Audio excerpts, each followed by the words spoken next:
geram, qual que é essa suspeição? A gente percebe que no Brasil, as pessoas que são mais abordadas, ou seja, que são mais consideradas suspeitas, são pessoas negras.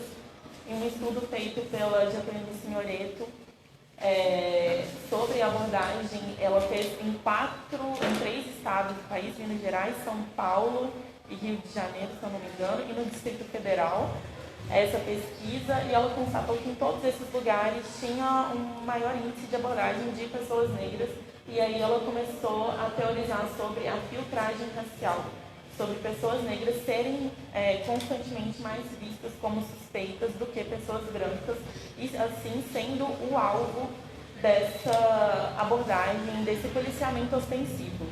A gente sabe muito bem que a abordagem policial ela ocorre com níveis altos de violência e de tortura também. E eu trouxe uma citação de uma pesquisadora incrível, que é a Denise Ferreira da Silva.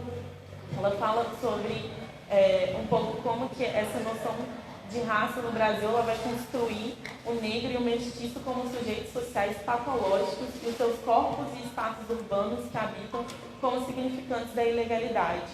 Ou seja, todas as periferias, favelas, etc., são lugares que são alvos de operações policiais, de uma maior vigilância, de um maior controle por parte dessa instituição.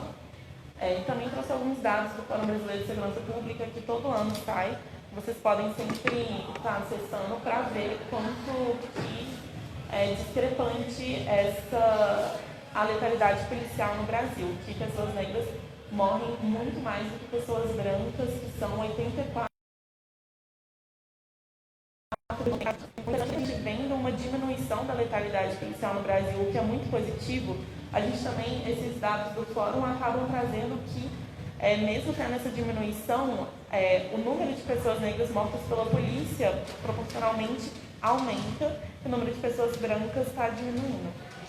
Pode passar. Aqui eu trouxe alguns dados muito interessantes da rede do Observatório de Segurança que falam sobre as operações policiais, que é justamente esses locais considerados ilegais, né, que as pessoas, principalmente pobres e negras, moram.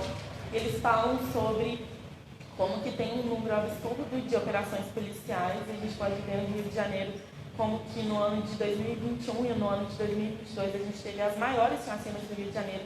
Aproximadamente, a do Jacarezinho teve quase 30 pessoas mortas, a gente tem o Complexo do Alemão que teve por volta de 22 pessoas mortas. E é um cotidiano que essas pessoas vivem recorrentemente. Pode passar. E agora falando, para fechar um pouco, sobre a relação do movimento negro com a pauta do genocídio. É sempre importante falar sobre isso, porque o movimento negro no Brasil sempre esteve muito ligado a essa pauta, sempre foi uma das questões mais importantes. E aqui eu trouxe o MNU, que ele foi criado justamente por causa do assassinato de um homem negro. E a partir desse assassinato eles começaram a se reunir nas escadarias ali do Teatro Municipal e começaram lá a se movimentar e criar esse movimento que a gente conhece tanto hoje. Pode passar. Se vocês forem ver, inclusive na tese de doutorado do Paulo Ramos, que ele foi aqui do departamento orientado pela professora Marcelina, ele fala sobre a relação do movimento negro unificado, do MNU, com essa pauta de violência policial. E é muito interessante que ele traz diversas imagens, eu trouxe uma delas aqui, mas são diversos folhetos que eles faziam reuniões incessantemente, faziam muitas manifestações, igual a gente vê atualmente. Sempre que tem algum assassinato muito significativo, tem alguma manifestação no MASP, tem alguma movimentação que a gente pode ver nesse sentido, da criação de espaços de debate para discutir essa temática, que cada vez está mais latente. Então aí é uma reunião que eles fizeram sobre violência urbana e questão racial. Passar. E aqui eu trouxe também um pouco da relação do MNU com Feras Negras, para a gente discutir um pouco sobre essa pauta que eles traziam, que ainda trazem, sobre todo preso ser um preso político. Quando a gente percebe que o nosso sistema penal ele foi se modificando, a forma de punição no mundo inteiro, ela se modifica também de acordo com a forma que a gente produz. As prisões, elas são uma característica do sistema capitalista, do modo de produção capitalista. E justamente quando a gente entende o porquê da existência das prisões, que elas começaram sendo centros de detenção, casas de coerção que nasceram na França, na Alemanha, na Inglaterra, algumas casas de coerção para pegarem pessoas que eram marginalizadas na sociedade, levarem para essas casas e forçarem um trabalho forçado e toda aquela ética do trabalho, etc. Então, quando a gente percebe essas motivações por trás da prisão, a gente percebe que, na verdade, ela também é um preso político. Essa pauta de presos políticos chegou aqui no Brasil, principalmente na época da ditadura, que as pessoas estavam sendo presas por serem opositores ao governo. Mas é sempre importante a gente lembrar que todo preso aqui no Brasil é um preso político, porque a prisão é uma pauta política de Estado, de controle e extermínio. Aqui eu trouxe alguns pontos que eu lembrei assim, sobre movimentos e coletivos, sobre alguns institutos de pesquisa, alguns lugares de notícias para vocês acompanharem essas pautas. E aí eu trouxe a Coalizão Negra, que também está sempre pautando isso. Tem vários movimentos de juristas negros que estão surgindo agora. E também a Iniciativa de Direito à Memória e Justiça Racial. Tem muitos outros movimentos que pautam isso. A gente pode pensar também na Amparar. Eu acho que em cada localidade, por exemplo, eu sou de Minas Gerais, então em Minas Gerais a gente tem a Frente pelo Desencarceramento. Aqui em São Paulo a gente tem a Amparar, a gente também tem a Rede pelo Genocídio, me fugiu o nome agora. Mas cada localidade, as pessoas elas vão se organizando e criando movimentos justamente de combate. E de pesquisa, o Fórum de Segurança Pública, o Observatório de Segurança, o Instituto de Defesa de Direito de Defesa, o Fogo Cruzado, são alguns lugares que estão constantemente soltando notícias e muitas pesquisas justamente sobre essas questões, que é muito importante e interessante de acompanhar, caso vocês tenham interesse. E notícias, Alma Preta e Mundo Negro são bem interessantes também para acompanhar. E eu vou falar um pouco sobre quem levanta a pauta de violência policial e encarceramento hoje. Acho que é muito importante a gente pensar nesses movimentos e coletivos que são formados na localidade. Assim. Então, é sempre estar atento aos trabalhos que os movimentos de mães fazem. Aqui em São Paulo tem um movimento Mães de Maio, que é extremamente importante. A gente também tem um movimento Mães de Manguinho, que são mães que se viram em uma situação de perderem os seus filhos e por isso criaram esses coletivos, justamente para que isso não ocorra com outras mulheres que passaram situações traumáticas de perderem seus filhos pela violência policial.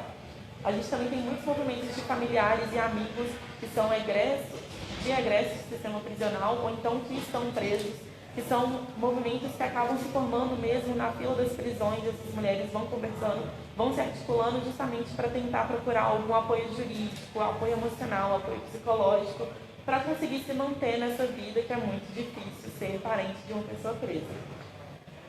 Também em movimentos abolicionistas aqui no Brasil, a gente pode pensar na Frente pelo Desencarceramento, Amparar aqui em São Paulo, movimentos de bairros e favelas, diversos bairros e favelas têm suas próprias organizações, que é muito interessante também de acompanhar, e claro, movimentos e coletivos negros, que também é sempre muito importante. Assim.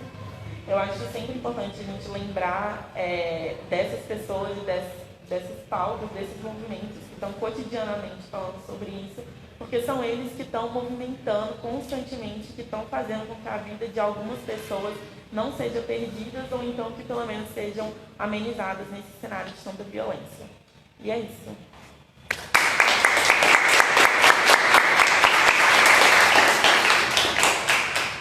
Agradeço muitíssimo a Fernanda. Dá para a gente entender o todo, até historicamente, para entender o que se passa também na Universidade de São Paulo. Agradeço muito a presença e a fala e, evidentemente, os slides. Eu vou até te pedir depois para me mandar, porque tem uns dados aí. Passo agora a palavra para a professora Ana Lúcia Pastor.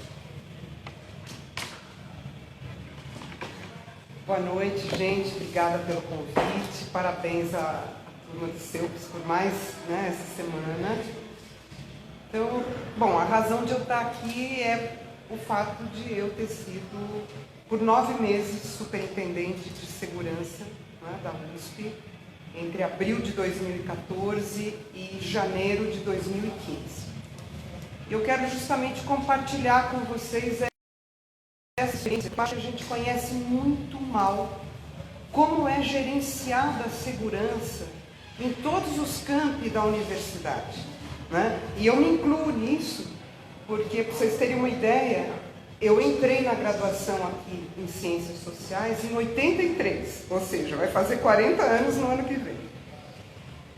Apesar de eu ter praticamente vivido esses 40 anos aqui, primeiro como graduanda, depois mestranda, doutoranda em antropologia, e nos últimos 20 anos docente, né? No ano que vem vai fazer 20 anos que eu dou aula.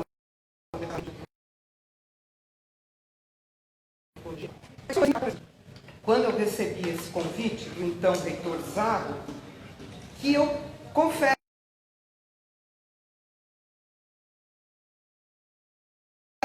conheci a segurança nos campi da universidade. Bom, como é que surgiu o convite? Foi um susto, né? Eu era chefe de departamento, fui chamada no gabinete do reitor, não fazia a menor ideia de porquê, achei que tinha a ver com alguma questão do departamento de antropologia. E aí ele me fez esse convite, totalmente inesperado, e que tinha tudo a ver com essa superintendência de segurança. Então, eu não sei se todo mundo tem ideia aqui, a USP tem um poder extremamente piramidal, com a reitoria lá em cima, né, na pontinha da pirâmide, mas inversamente a sua proporção, ela tem muito poder,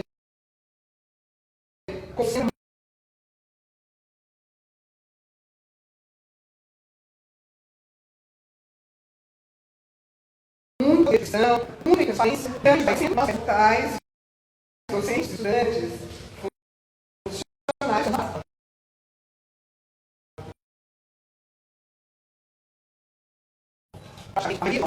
E como assim? É pontinha da pirâmide. Pelo gabinete do reitor, hoje da vice-reitora,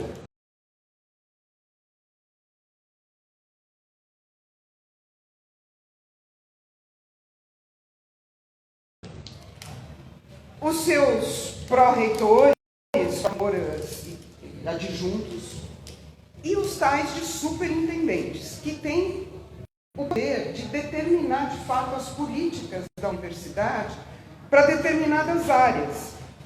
Então, enquanto os pró-reitores, que são 4, né, as pró-reitorias, pesquisa e inovação, é o nome atual, pós-graduação, graduação e cultura e extensão. Enquanto as pró-reitorias têm essas atribuições, que são bem, né, amplas, as superintendências decidem, por exemplo, coisas mais específicas. A segurança nos campi, a questão da saúde, da assistência social, do CRUSP, né, da moradia estudantil, não só aqui, em outros campi, enfim. Então, é muito poder todo mundo ali. Como é que o reitor escolhe os superintendentes, as superintendentes? Ele determina. Tanto que, atualmente, desde que eu fui exonerada, olha, isso é muito significativo, hein? Eu fui exonerada em janeiro de 2015. É o mesmo superintendente de segurança que está lá desde então. Ou seja, ele passou pela gestão Zago, pela gestão Varran e continua no que foi anunciado como uma nova gestão que, pelo menos no que diz respeito à segurança, não tem nada de novo. Porque é o mesmo sujeito, é um cara, né, que é formado em medicina. Eu me pergunto, né, sinceramente, como numa universidade do porte da USP, com tantos saberes das áreas de ciências humanas, sociais, com um núcleo de estudos da violência, que eu fico contente de conhecer as novas gerações, porque eu sou da velha guarda, né, gente? Eu entrei no núcleo quando ele estava se formando em 88, numa salinha do Paulo Sérgio Pinheiro com o Sérgio Adorno. Mas, puxa, vários núcleos, no Instituto de Psicologia, Faculdade de Educação, como, né, ali na pontinha da pirâmide, pensando segurança de pessoas, na relação com o patrimônio, você tem alguém da medicina veterinária.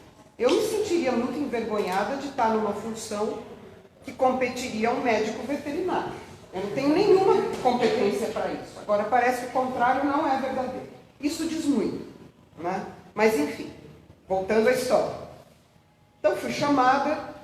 E qual era a situação da segurança na USP em 2014? Já existia uma guarda universitária desde 84. E a proposta era muito legal. A proposta da guarda universitária na USP, vejam, anterior à Constituição de 88, né, no finzinho da ditadura, era justamente que a universidade tivesse um corpo funcional de funcionários concursados, de carreira, responsáveis por pensar a gestão da segurança na universidade.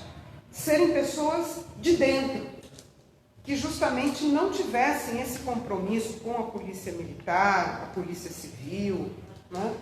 E tivessem uma formação também influenciada pelos saberes da universidade. E logo de início se pensou numa guarda formada por homens e mulheres.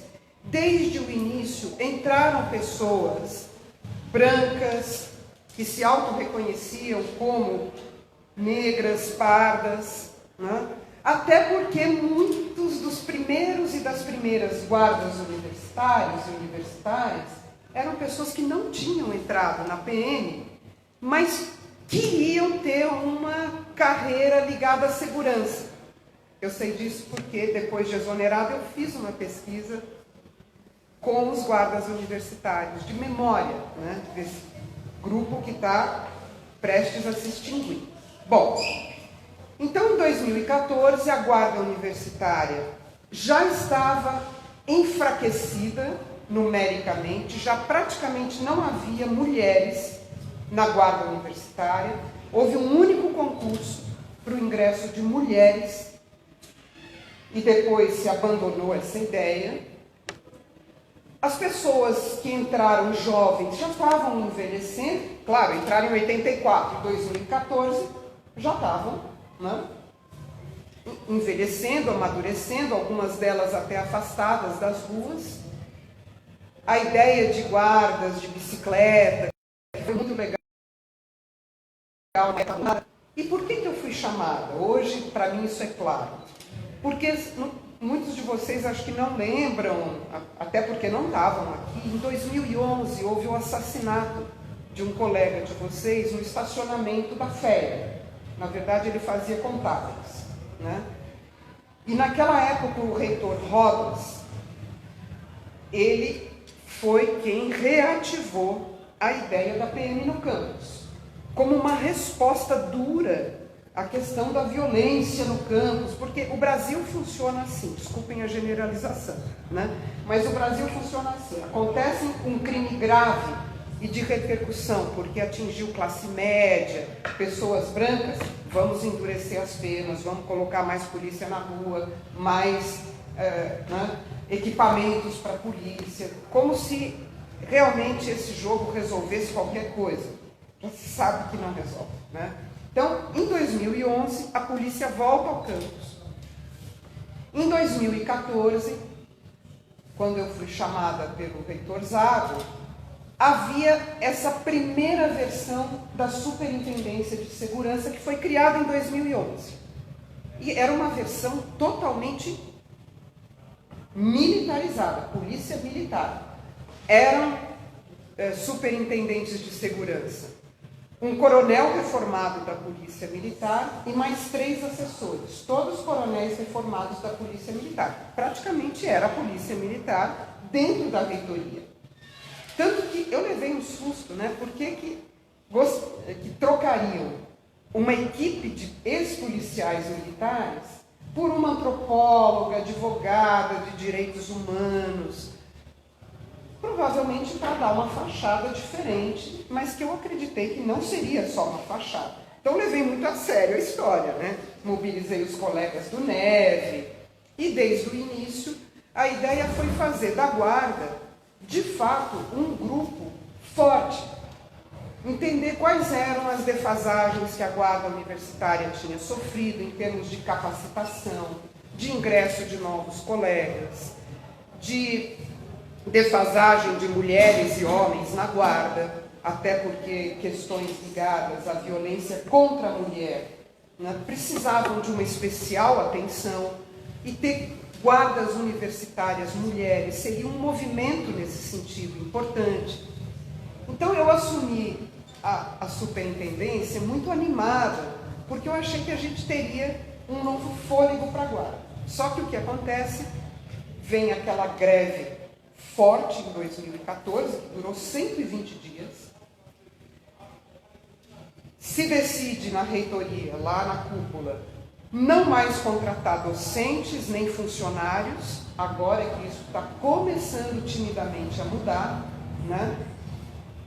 Há uma forte repressão ao Sintusp, como sempre, né? Mas isso cresceu muito em 2014, 2015, e eu realmente não concordei com as diretrizes que o professor Zago queria dar à segurança na USP, né? Inclusive fortalecendo novamente a PM contra o Sintusp, contra os grevistas. Eu me neguei a vir um dia para cá, em que houve um trancaço no portão 1, que eu sabia que ia haver confronto, e eu falei, não, eu não vou estar lá porque eu não concordo que a guarda, que afinal é formada por funcionários, se coloque contra funcionários que estão em greve. Não, mas a guarda não pode fazer greve. São funcionários da USP, né? Então havia muitas tensões e o desmonte, né? O desmonte do Sintusp, o desmonte da guarda. Resultado, para encurtar uma história longa, que me fez adoecer fisicamente, porque era difícil, né? Em 2015, tirei férias, recesso de fim de ano, voltei, fui exonerada sem nenhuma explicação. Isso coincidiu, inclusive, com uma série de denúncias de violência e assédio sexual aqui na geografia, lá na medicina, na Assembleia Legislativa. Houve várias audiências públicas a respeito. Então, foi muito importante participar de tudo isso, né?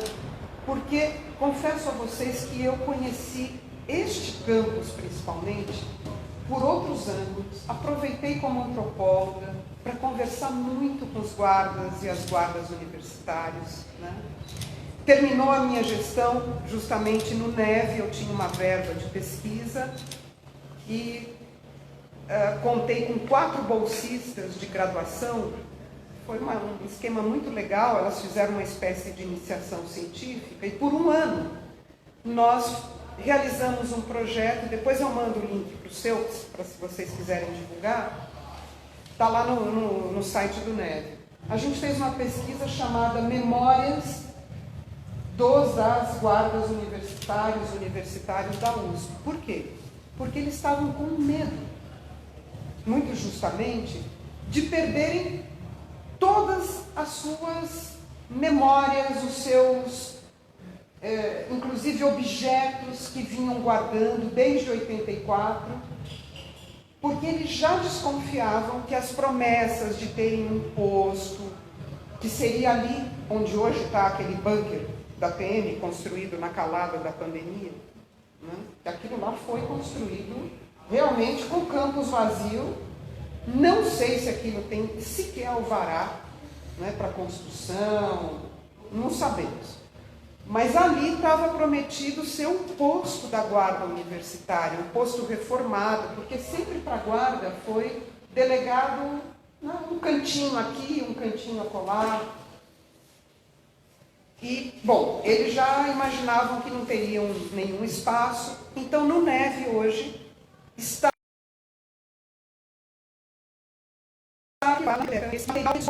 no NEV.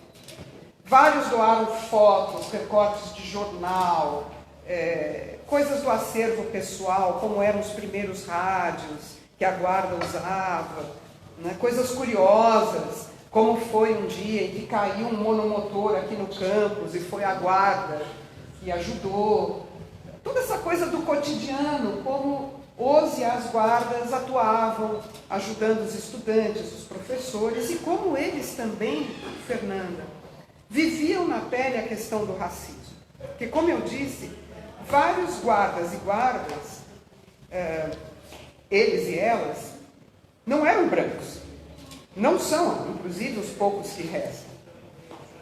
E quando nas suas viaturas ou motos, hoje nem tem mais motos, né? Está tudo desativado, ou bicicletas, abordavam alguém no campus, muitas vezes eles eram vítimas de racismo, de injúria racial, principalmente de professoras e professores, né?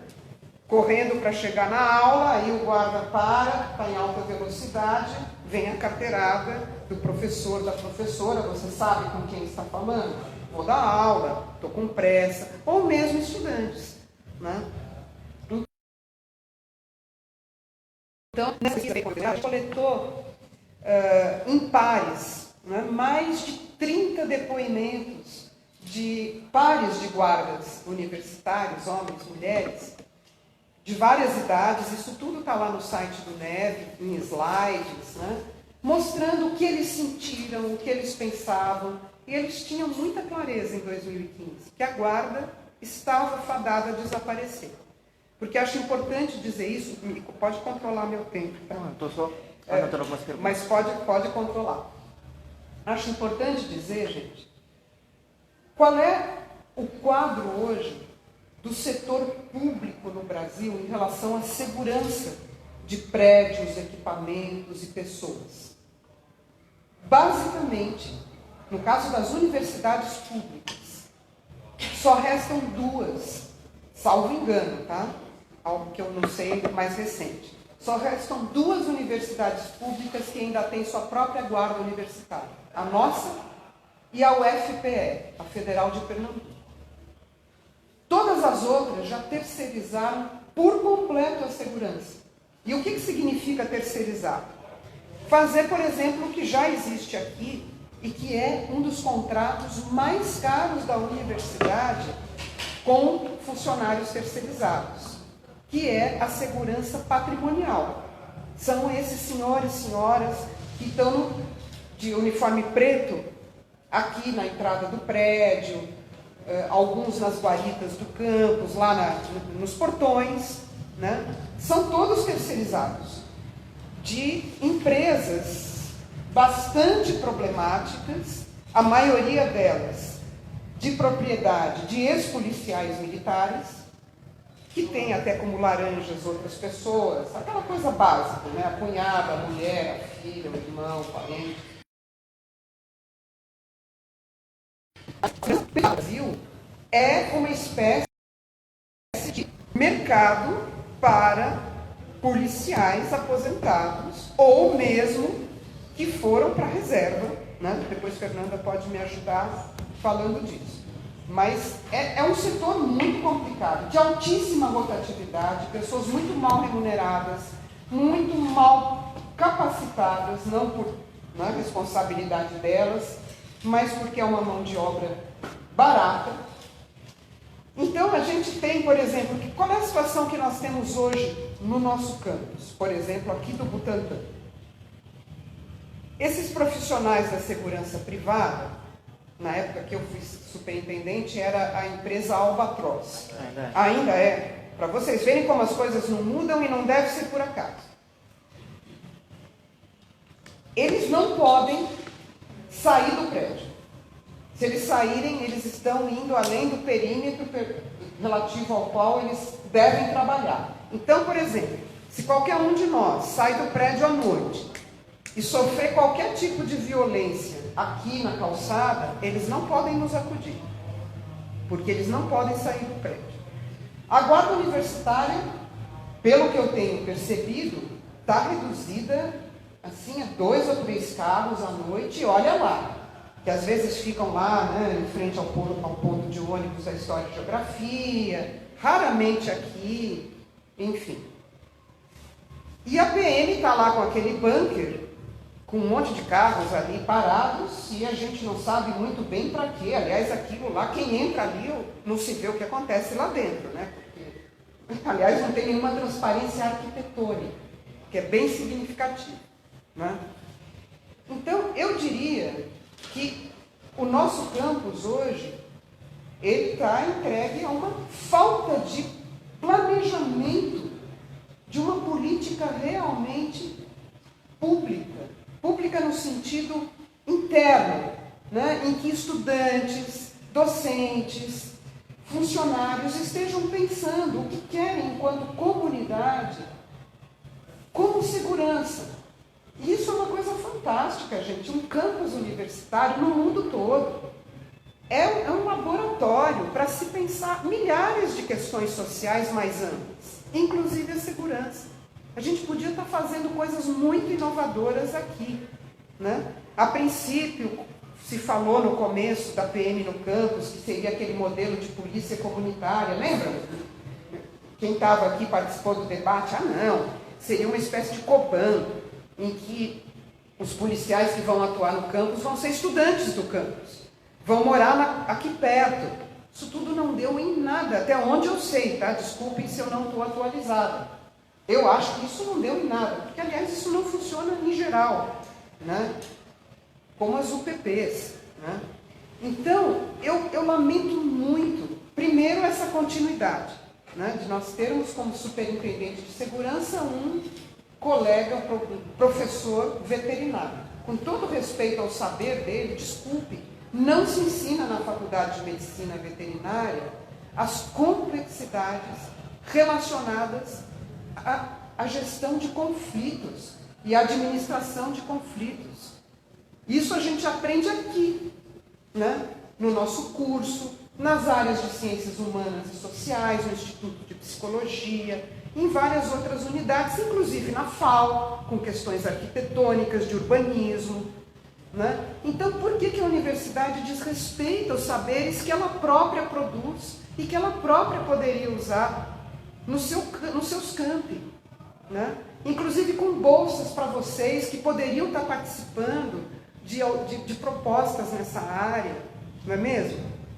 Então, era essa experiência que eu queria trazer para vocês, compartilhar, ficar totalmente à disposição de quem quiser me fazer perguntas, né? Eu estou para publicar um artigo que eu redigi já faz um tempo, ficou engavetado, agora acho que vai sair da gaveta, em que eu conto uma espécie de autoetnografia desses 9 meses. Eu até faço uma brincadeira, né, porque Luiz Eduardo Soares, do Rio de Janeiro, escreveu um livro maravilhoso, né, cujo título é Meu Casaco de General, e aí vem o tempo que ele ficou na Secretaria de Segurança Pública do Rio de Janeiro, não lembro, né, ele dá um número ali, e eu brinco que o meu casaco de superintendente de segurança durou 9 meses.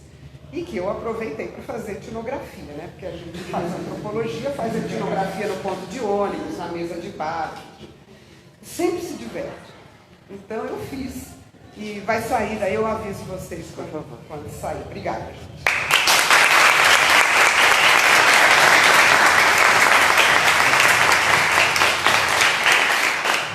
Eu lembrei agora que o professor André Singer estava numa mesa ontem sobre cotas na USP, e ele foi quem, eu descobri isso recentemente, mas ele foi quem escreveu a proposta de cotas para a USP, e ele falou que ele tem que escrever alguma coisa contando como foi de fato, porque ele falou, olha, foi uma articulação que a gente ia perder.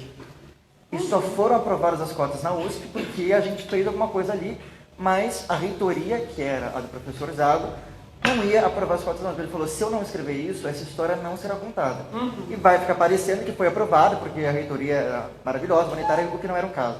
Aliás, então, se você me permite só uma claro. parte, eu acho importante dizer, gente, que, por um lado, com muita vergonha, por outro, com um pouquinho de orgulho, né, eu faço parte desse programa de pós-graduação em antropologia, que foi o primeiro a, de fato, implementar ações afirmativas para o ingresso no mestrado e no doutorado. Eu digo que é motivo de vergonha, porque foi super tardio, mas motivo de orgulho, porque pelo menos foi o primeiro, tardiamente, né? Porque a maioria dos outros ainda não implementou.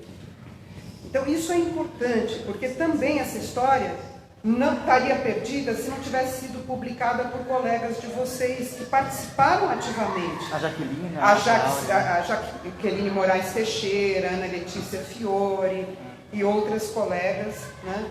Porque foi muito difícil que fosse aprovada nas várias instâncias da USP, todas elas cheias de, né, como toda burocracia, de sinuosidades e intransparências, fosse aprovada a proposta. Mas que foi aprovada, está aí. Eu queria dizer, gente, que é muito bom o que está acontecendo no programa de pós em antropologia. Né? Eu já estou orientando, já orientei mestrandas, mestrandos, mestrandes, né? Que estão se mostrando assim fundamentais até para uma nova antropologia, que é essa antropologia, né, decolonial. Quem está falando de dentro, quem está falando de perto e de dentro, né, como diz o Zé Guilherme. Então, só para dizer isso. Então, eu acho urgente que se escreva algo para contar a história, de fato, do que aconteceu, para a gente entender a própria universidade, né? Eu abro para as perguntas, se é quem tiver, e me dou o privilégio de começar com o seguinte. Eu achei muito, não sei se de fato tem alguma ligação histórica, mas eu achei muito curioso que as cotas e a PM foram aprovadas na mesma gestão da reitoria. E o que a Fernanda nos mostrou historicamente é que as pessoas que entram pelas cotas são as pessoas que são perseguidas, em muitos casos mortas pela polícia. Então, eu coloco um pouco essa pergunta em forma de provocação, e também estendo justamente para essa questão. Não sei se a Fernanda e se a Ana Lúcia viram, mas desde a entrada da PM na USP, que foi na pandemia, e que eu não sei se vocês acompanharam, mas a gente fez atos e manifestações em frente lá. Deveria ser mais, na minha opinião, acho que a gente tem que caminhar em direção a isso. Existem ações truculentas dessa PM no CRUSP, existem ações truculentas dessa PM contra estudantes negros, em sua maioria do CRUSP. Então, como que vocês relacionam a PM com a questão da permanência e dos estudantes cotistas que entraram na universidade? E passo a palavra para as perguntas. Eu só peço que você venha aqui, porque senão o microfone... Salve, salve, família.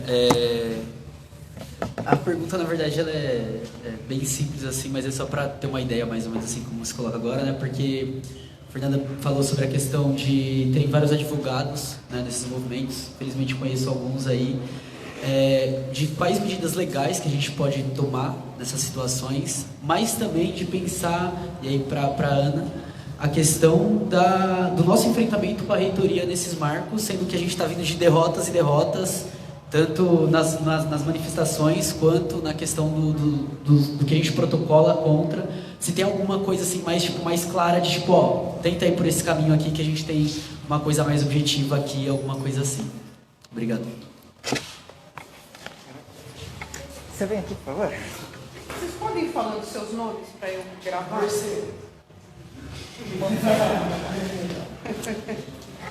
Oi, gente, boa tarde.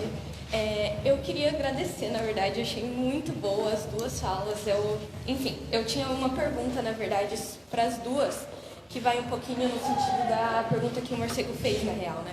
Eu acho que a Fernanda começou colocando dessa relação entre a polícia e o Estado, né? Que eu acho que, é muito essencial, assim, pra gente pensar o papel que cumpre a polícia hoje, né? Tipo assim, e não só a polícia militar, inclusive, mas, tipo, o George Floyd foi morto pela polícia civil, o Genivaldo foi morto pela polícia rodoviária, né? A gente sabe muito bem que papel que cumpre a polícia hoje, que é de ser cão de guarda do Estado, dos interesses do Estado, né? E na verdade eu acho que, eu gostei muito que a professora Ana Lúcia começou falando de dentro da universidade, essa questão da reitoria, né? Porque essa questão da estrutura de poder dentro da reitoria é uma coisa que é brutal. Tipo assim, é bizarro o pouquíssimo de voz que a gente tem, a gente que é estudante, professor, funcionário, que compõe a universidade. A universidade é estudante, professor, funcionário, e a gente não tem nenhuma voz, né? E na verdade que também acho que se liga muito com essa relação entre o Estado, até porque o reitor é escolhido na prática é escolhido pelo governador do Estado, né, de São Paulo, que agora vai ser o Tarcísio, inclusive. Então, tipo assim, eu tô anotando várias coisas. E eu acho que outras coisas também que a gente pensa, a base da PM no CRUSP, acho que inclusive não é à toa que é lá do lado do CRUSP. Não é à toa, inclusive, que... perto daqui. Exatamente, não à toa, não é perto aqui da FEFELESH, né? Que, enfim, e esse também de 2011, gente, eu não sei se vocês conhecem, assim, essa história, né? Mas, tipo, que foi brutal, assim, os estudantes ocuparam a reitoria e o Alckmin meteu polícia, assim, até o talo, mandou helicóptero para reprimir os estudantes.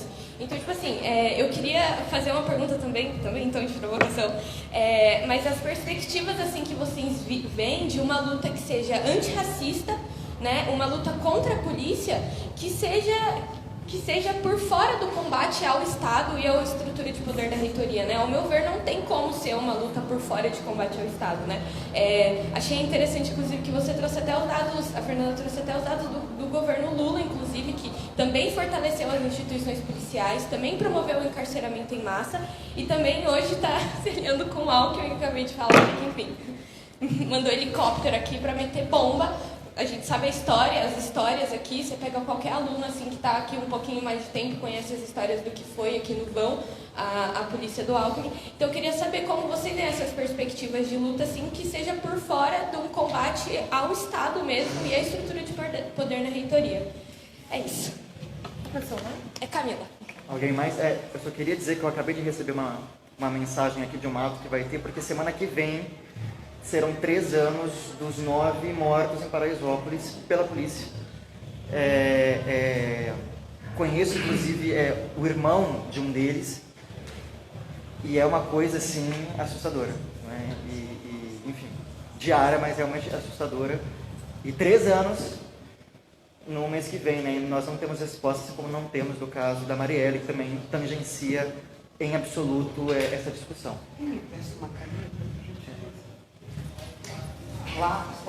E só uma última coisinha, que é uma dúvida também, a professora Ana Lúcia sobre a guarda, é realmente uma dúvida que eu tenho, porque em que medida que a guarda universitária ela teria uma atuação diferente da PM nesse sentido humanitário? Quer dizer, tem a ver com autonomia universitária, mas em que medida ela seria diferente da PM nesse sentido? Boa tarde. Boa noite já, né? Já está bem escuro. Meu nome é Felipe e essa pergunta é mais direcionada para a professora Ana Lúcia. Tarcísio foi eleito governador e nunca tivemos um governo propriamente progressista no Estado, minimamente progressista. E eu queria saber como é a influência do governo do Estado, porque eu achava que a USP, eu entrei na USP sabendo por cima que ela tinha autonomia universitária, mas você experiencia viver aqui por um tempo, conhecendo as coisas, não é bem assim essa autonomia. E eu queria saber como é que seria, se tinha alguma relação com o governo do Estado, como é que era, como ele queria influenciar aqui, e como é que pode, é um pouco de previsão, mas como é que pode ser essa relação com o Tarcísio. E outro comentário um pouco à parte, eu também achava que São Paulo não andava muito na USP. As elites paulistas, não as paulistanas, as paulistas não andavam muito na USP, mas é uma coisa muito diferente quando se vive aqui, se passa 2 anos aqui e às vezes é um choque bem pesado. Alguém mais, gente? Desculpa, Felipe. Boa noite. Meu nome é Rafael e eu tenho uma pergunta também para a professora Ana Lúcia. Vocês não riam, não. E queria saber, na verdade, levando em consideração a experiência, teve alguma relação com a Polícia Civil, que tem o campus. Acho que a outra pessoa que fez a pergunta falou um pouco da Civil, mas queria saber se teve alguma coisa, porque realmente a gente tem uma base gigantesca, uma academia de Polícia Civil aqui, mas às vezes eu não sei por que é aqui, o que eles fazem. A única interação que eu tive na vida com a Polícia Civil foi uma vez que a gente fez um trancaço, e o policial sacou uma escopeta para tirar a gente da frente. E, enfim, queria saber se já teve alguma coisa, se qual o papel da Polícia Civil aqui ou se eles estão só de passagem no mundo. Passagem parada no P1. Com vários prédios, inclusive. Essa passagem aí tá muito fixa. A Jupiara Castro, que é uma figura assim, fantástica da história da USP, que é do Núcleo de Consciência Negra, uma servidora, né? Jupiara Castro, ela sempre fala, né, que você entra no P1, você tem de um lado a polícia militar e do outro lado umas coisas meio de plantação, assim, né, porque é bem, né, o que na verdade, segundo ela, é de propósito, porque mostra o progresso do estado de São Paulo e tal, a cana, o café, a polícia, mas que para os negros representa a escravidão e representa a violência, então não é por acaso. Né? Alguém mais? Por favor. João. Sim. Boa noite, pessoal. Bom, são muitas perguntas, a minha vai ser bem curtinha, assim, acho que uma se relaciona com a do João. Eu sou o Matheus, faço parte do programa com a Fer. E a professora é assim, quais são as propostas, quais são as alternativas que nós temos para pensar em segurança dentro do campus, assim? E para a Fernanda, como a gente pode pensar a sociedade sem prisões? O que seria isso? Como a gente faz isso? É isso, valeu. Alguém mais, gente? Maravilha, eu passo então na ordem da fala aí para a Fernanda e depois para a professora.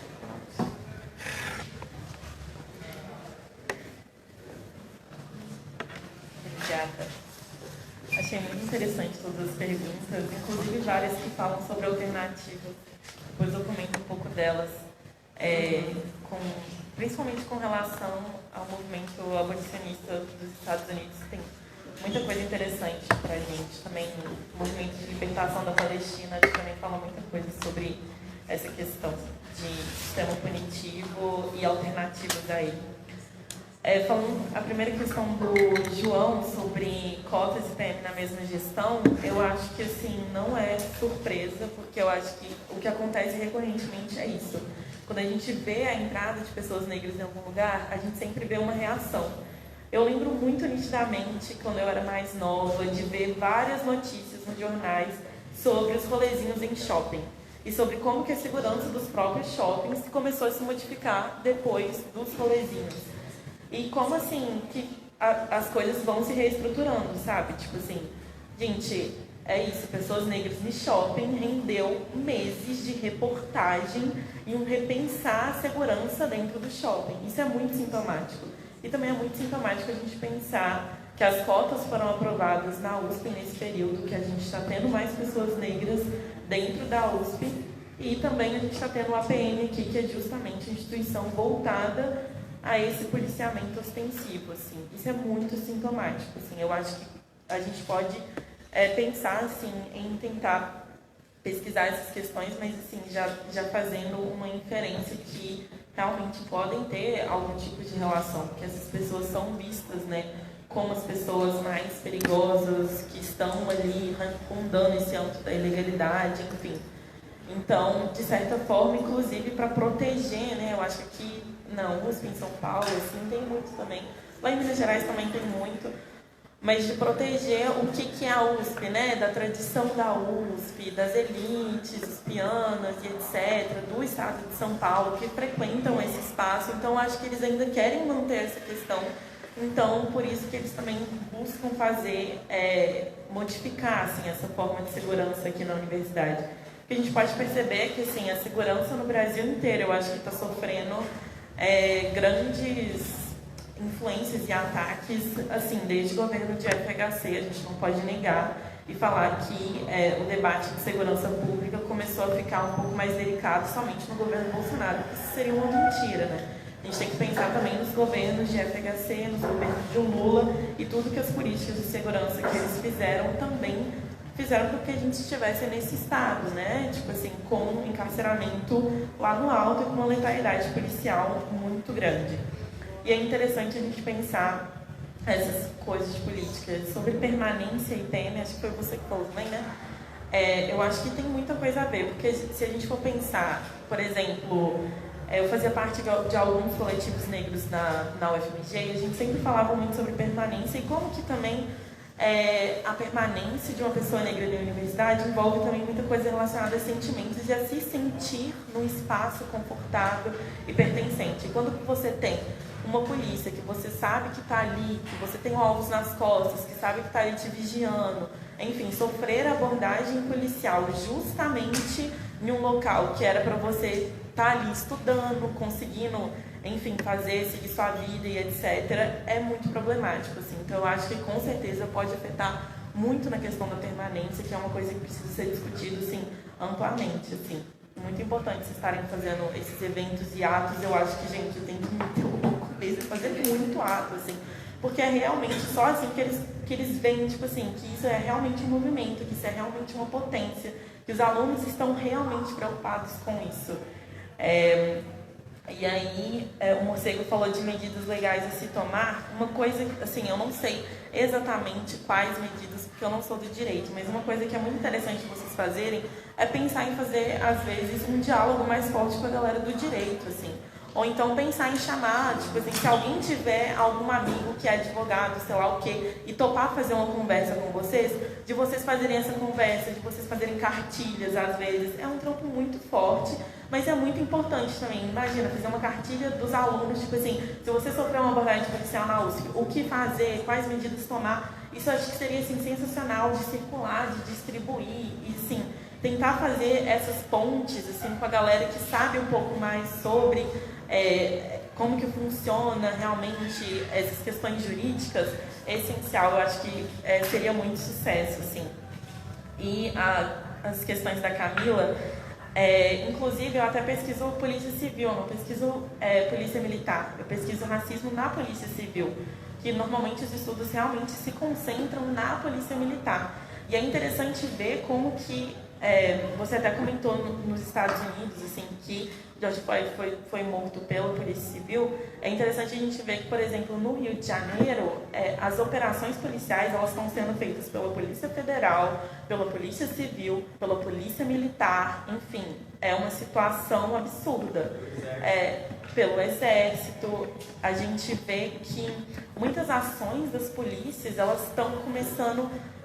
as polícias, elas estão começando a pegar ações de outros. Por exemplo, a Polícia Militar também já está fazendo investigações, que seria um papel da Polícia Civil. A Guarda Municipal já faz também alguns tipos de operações na Cracolândia, por exemplo. Eles já vão lá na Cracolândia e, tipo assim, mete bala e mete todo mundo sair de lá, sendo que isso, teoricamente, seria um papel da Polícia Militar. Então, a gente vê que muitas coisas, elas estão acabando se entrelaçar, e isso também é muito negativo, né? Porque quando a gente dá esse poderio militar e de ostensivo de fazer esse tipo de operação para todas as polícias, meu Deus, sabe? Tipo assim, fica alguma coisa muito difícil também de conseguir combater. Mas é importante a gente pensar nessas questões também. E sobre perspectivas de luta, aí que eu entro com as questões também do Matheus sobre abolicionismo, sobre pensar uma sociedade sem prisões. Eu acho muito interessante como que o movimento abolicionista dos Estados Unidos está se organizando. Eles criaram muito fôlego, principalmente depois do Black Lives Matter. E é interessante a gente ver quais demandas eles fazem, assim. Uma das principais demandas sobre a questão policial é sobre retirar fundos das polícias e investir esses fundos na comunidade. Por exemplo, você tem um centro ali de comunidade e a comunidade vai resolver os próprios conflitos. O abolicionismo, ele sempre pensa nisso, que, tipo assim, o sistema penal, ele tira das pessoas e das comunidades a possibilidade de resolver os próprios conflitos. Ou seja, quem vai resolver para você vai ser o juiz, não vai ser você. Vai ser, tipo assim, quem vai intervir naquela questão ali vai ser a polícia, não vai ser você. Então, sempre pensar, tipo assim, antes de chamar a polícia para alguma coisa, pensa se aquela comunidade consegue resolver aquela questão eles próprios. Então, é isso que eles sempre pensam, fortalecer a comunidade e tirar recursos da polícia. Porque quando a gente tira esses recursos, eles não vão ter, tipo assim, tanto poderio militar quanto eles têm, assim. Então, e as comunidades, elas vão ficar mais fortalecidas. Então, eles vão voltar com esse poder de poder fazer as próprias decisões dos conflitos. E que sempre são decisões muito diferentes. Porque em cada lugar do mundo, em cada comunidade, cada pessoas pensam diferentes, são culturas diferentes, são formas diferentes de se relacionar. Então, é super interessante a gente respeitar também essas decisões de cada pessoa, enfim, de cada comunidade, etc. Vários textos abolicionistas, inclusive de pessoas, de teóricos da Europa, por exemplo, sempre citam comunidades indígenas da América, sobre como que eles resolvem os próprios conflitos. Eles não buscam o Estado, eles não chegam e falam, tipo assim, vou chamar a polícia aqui, ou então, vamos levar esse processo, vamos abrir um processo, etc. Não. Eles sentam e conversam. Como que a gente vai resolver isso agora, depois que isso aconteceu, que isso machucou a nossa comunidade? Como que a gente vai responsabilizar a pessoa, o ato? Como que a gente vai conseguir reparar as vítimas? Porque o nosso sistema penal também não repara as vítimas. Várias mães perderam os filhos e aí o que aconteceu, sabe? E muitas vezes esses policiais que matam, eles são afastados por um tempo até a poeira baixar, depois eles voltam, eles são transferidos de uma cidade para outra. Então, assim, é interessante a gente pensar em formas das próprias pessoas resolverem as próprias questões. E é justamente a partir desse caminho que a gente começa a pensar em uma sociedade sem polícias, porque a gente vai diminuindo o poder dessas instituições e vai aumentando os poderes das pessoas mesmo, das comunidades, de como que a gente vai resolver as nossas questões. Então, a gente também vai diminuindo o poderio da prisão, o que é muito importante, acho, pensar a prisão aqui no estado de São Paulo, porque é realmente o estado que mais encarcera. E as políticas de segurança de São Paulo foram voltadas ao encarceramento. Se a gente for pensar no Rio de Janeiro, que tem uma das maiores taxas de letalidade, é porque as políticas de segurança lá foram pensadas na questão da letalidade. As operações policiais e as UTPs, elas foram pensadas... Gente, aquilo dali foi pensado para matar. Se você vê mais de 200, 400 policiais entrando em um morro cheio de arma, você vai pensar que eles estão indo lá para fazer o quê, né? Eles, tipo assim... Enfim, não estão indo para fazer pacificação nenhuma. E eu acho importante também a gente pensar sobre isso no governo do Tarcísio, né? Ficar de olho como que vai ser essa política de segurança do governo do Tarcísio, e de pensar também, enfim, de fazer essas articulações, de pensar qual nível do governo do Tarcísio vai afetar o uso, porque acho que é sempre muito importante ter isso em mente, assim, porque ele pode vir, às vezes, com uma política de segurança que aumente a letalidade aqui em São Paulo, então que aumente o encarceramento. A gente sempre tem que ficar vigilante, assim, não só no governo Tarcísio, mas também no governo Lula, que a gente sabe que não vai ser fácil, que tem que ser uma luta travada muito forte. Assim. É interessante ler o programa de segurança do governo Lula, porque eles falam sobre a questão de letalidade de pessoas negras, de letalidade policial de pessoas negras, ao mesmo tempo que foi no governo dele que isso disparou em níveis absurdos. Então, é interessante ver que eles não reconheceram, eles não chegaram e falaram assim, tá aqui, a gente fez isso e a gente vai conseguir reparar. Então, é por isso que é muito preciso que a gente fique de olho, porque já que eles não reconheceram, quais que vão ser os próximos passos? E o discurso do Lula na segurança é muito conservador. Ele fez algumas campanhas que eu fiquei assim, gente, ele falou de colocar mais dinheiro em polícia, o que isso é muito perigoso nesse cenário. Ele falou assim e é isso, de construir mais presídios. Então, assim, e é uma coisa que o Bolsonaro não fez, inclusive. Então, assim, é uma coisa, tipo, o discurso do Bolsonaro é mais inflamado, mas as ações do Lula são mais, assim, agressivas. O Bolsonaro mata antes. Exatamente. A política de segurança do Bolsonaro é armar a população, o que é uma coisa absurda também. Então, são várias questões que a gente precisa ficar de olho e acho que é isso.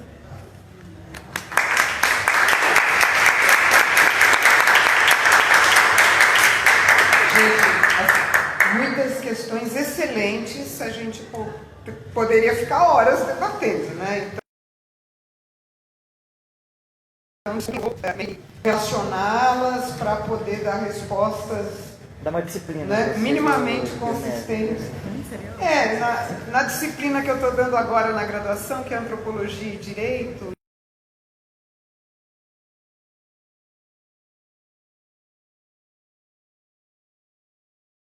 em algumas sobre esse aparente paradoxo, né? A mesma gestão reitoral que aprova cotas, no caso do vestibular, também recrudesce a presença da PM no campus. Eu acho que isso é muito simbólico, né? Muito representativo de um país que nunca de fato, encarou uma reforma institucional que fosse nas raízes das instituições, ou seja, nessas formações piramidais, em que, seja no Judiciário, no Ministério Público, na própria Defensoria Pública, nas polícias, as pessoas entram e ascendem nas carreiras por critérios bastante questionáveis.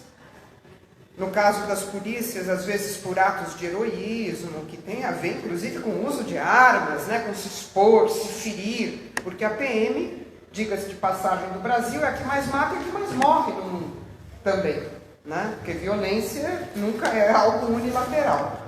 Então, eu acho, João, que esses paradoxos de movimentos sociais que crescentemente demandam respeito à diversidade, à democracia, com a convivência de instituições que não se repensaram, para ser muito simplista e responder muito rapidamente a algo complexo, tem a ver com um país que não fez a transição da ditadura para a democracia como deveria ter feito. Aliás, a gente sabe que a democracia nunca se instaurou mesmo no Brasil, por tudo que a Fernanda colocou, por esse capitalismo que continuou produzindo desigualdades brutais. Você não tem democracia com desigualdades brutais. Mas a anistia no Brasil foi uma farsa. Especialmente a anistia de pessoas institucionalmente responsáveis por torturas, por massacres. Eu acho exemplar que o Brasil tem eleito um sujeito como Bolsonaro, que por 27 anos foi deputado federal. Um cara que nunca deveria ter ficado mais do que uma gestão como deputado federal, sendo ele quem era e fazendo o que ele fazia. Quer dizer, ele termina a gestão como deputado federal elogiando um torturador.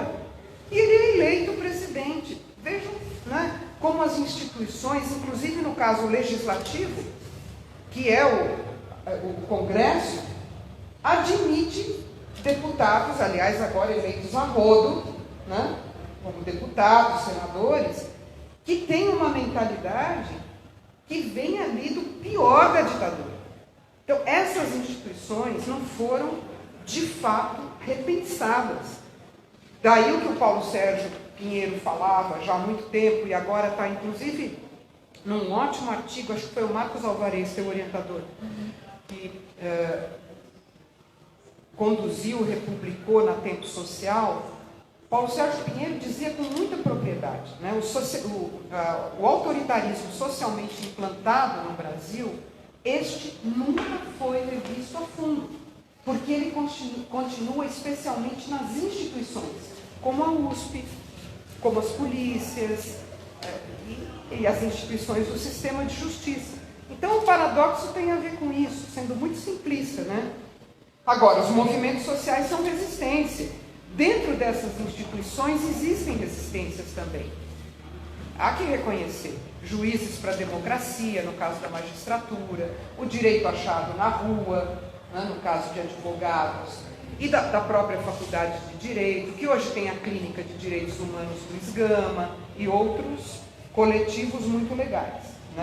Bom, juntando então aqui várias perguntas.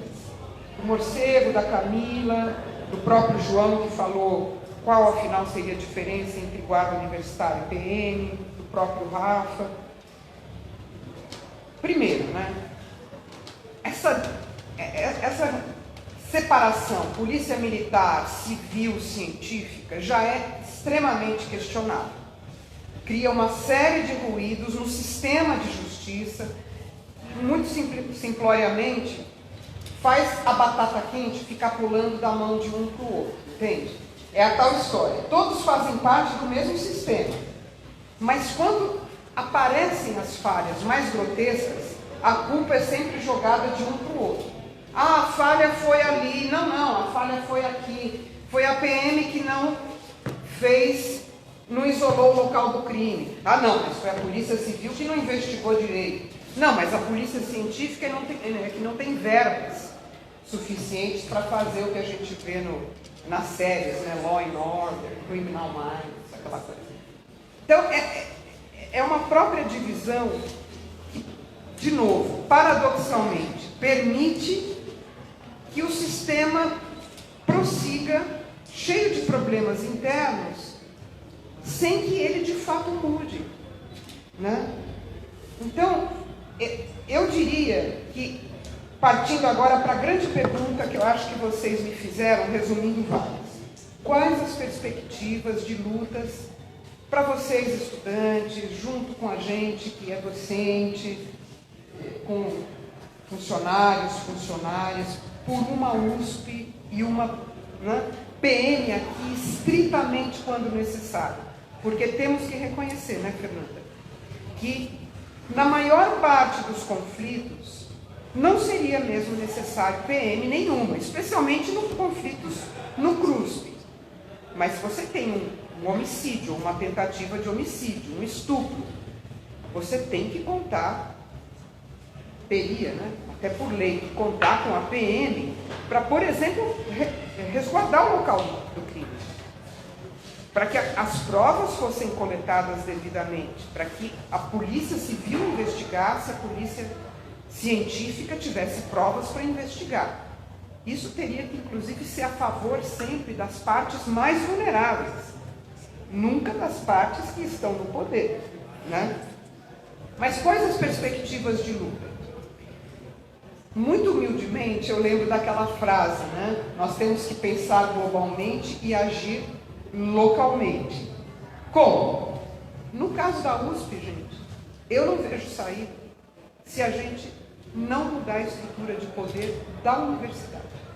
A lei de diretrizes e bases da educação tem que ser respeitada em termos de proporcionalidade de estudantes, professores e funcionários em todos os colegiados.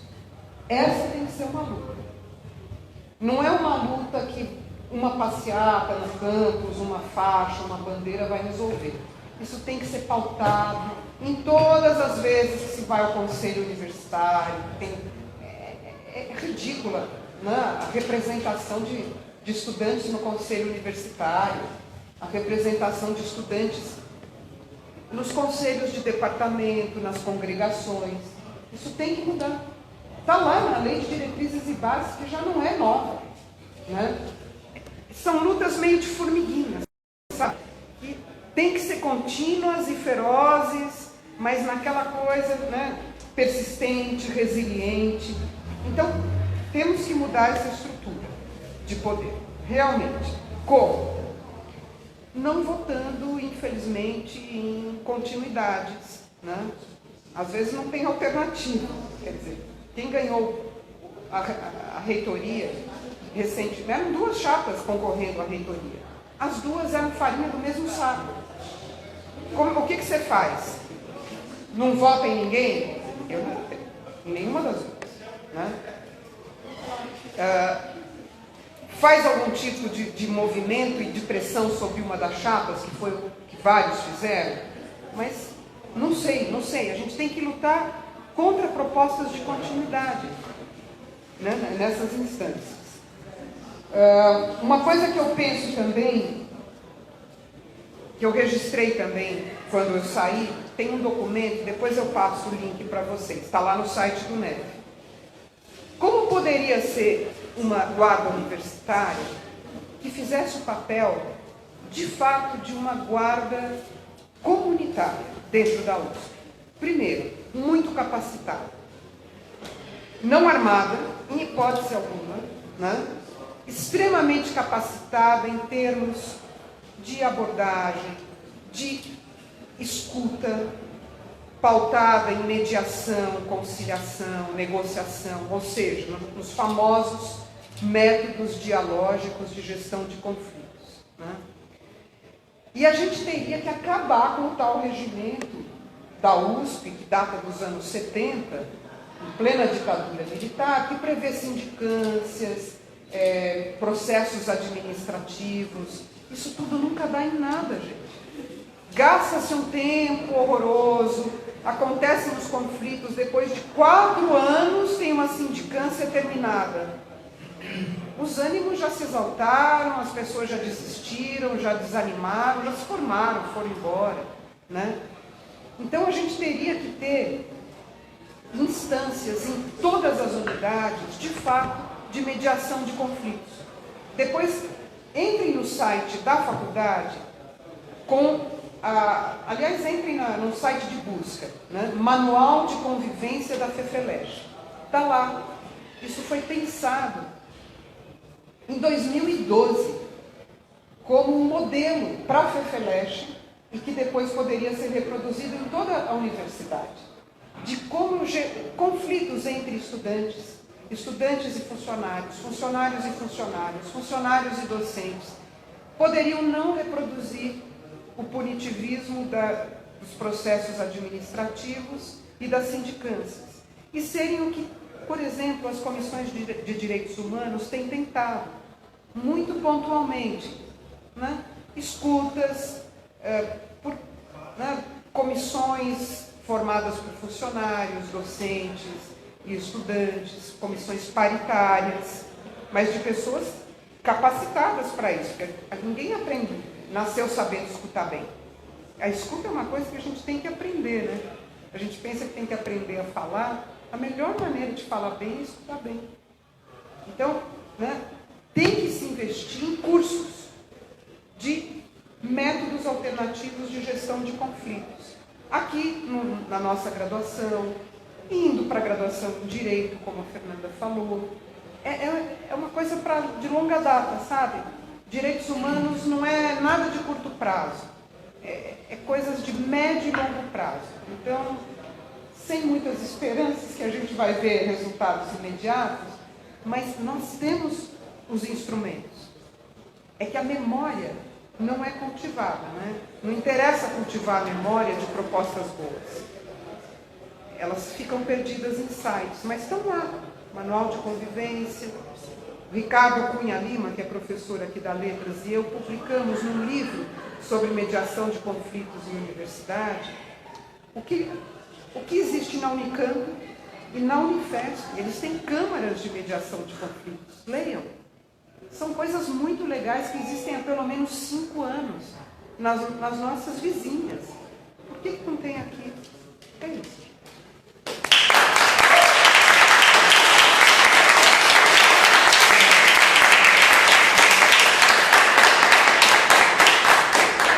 Bom, eu agradeço muito a presença e as falas da Fernanda e da professora Ana Lúcia. A gente só tem a agradecer.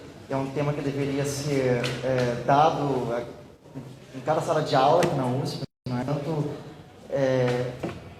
a perspectiva sociológica e histórica da Fernanda, quanto a história do que aconteceu aqui, como nos contou a professora Ana Lúcia, porque só assim a gente consegue entender qual é a finalidade de fato da PM aqui e da PM na sociedade, né? Então, agradeço muito a vocês, foi muito bom, eu aprendi muito, acredito que todos nós. Muito obrigado à professora e à Fernanda. Imagina, eu que agradeço.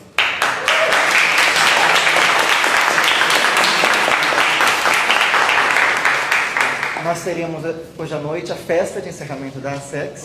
Venham. E é isso, muito obrigado a vocês. Todos os links que eu